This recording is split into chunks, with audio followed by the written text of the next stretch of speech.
ನಮಸ್ಕಾರ.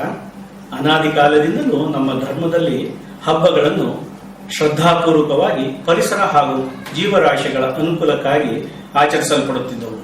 ಕಾಲ ಬದಲಾದಂತೆ ಹಿರಿಯರ ಮಾರ್ಗದರ್ಶನದ ಅಭಾವದಿಂದ ಆಧುನಿಕತೆಗೆ ಒಳಗಾಗಿ ಬರೀ ವಿಜೃಂಭಣೆ ಹಾಗೂ ತೋರಿಕೆಗಾಗಿ ಆಚರಿಸಲ್ಪಟ್ಟು ತದ್ವಿರುದ್ಧವಾದ ಫಲಗಳನ್ನು ಪಡೆಯುವಂತಾಗಿದೆ. ನಮ್ಮ ಮುಂದಿನ ಪೀಳಿಗೆಗೆ ಅತ್ಯಂತ ಶ್ರದ್ಧಾಪೂರ್ವಕವಾದ ಆಚರಣೆಯನ್ನು ಉಳಿಸುವುದು ಹಾಗೂ ಬೆಳೆಸುವುದು ಪ್ರತಿಯೊಬ್ಬ ಉತ್ತಮ ನಾಗರಿಕನ ಕರ್ತವ್ಯ ಹಾಗೂ ಧರ್ಮ. ಈ ನಿಟ್ಟಿನಲ್ಲಿ ನಮ್ಮ ಶ್ರೀ ಶುದ್ಧಿ ಫೌಂಡೇಶನ್ ವತಿಯಿಂದ ವಿಶೇಷವಾಗಿ ವೃಕ್ಷ ಗಣಪತಿಯ ಕಾರ್ಯಾಗಾರವನ್ನು ಹಮ್ಮಿಕೊಂಡಿದ್ದೇವೆ. ಇಚ್ಛೆಯುಳ್ಳವರು ಇದರಲ್ಲಿ ಭಾಗವಹಿಸಿ ವಿಘ್ನೇಶ್ವರನ ಆಶೀರ್ವಾದಕ್ಕೆ ಪಾತ್ರರಾಗಬಹುದು.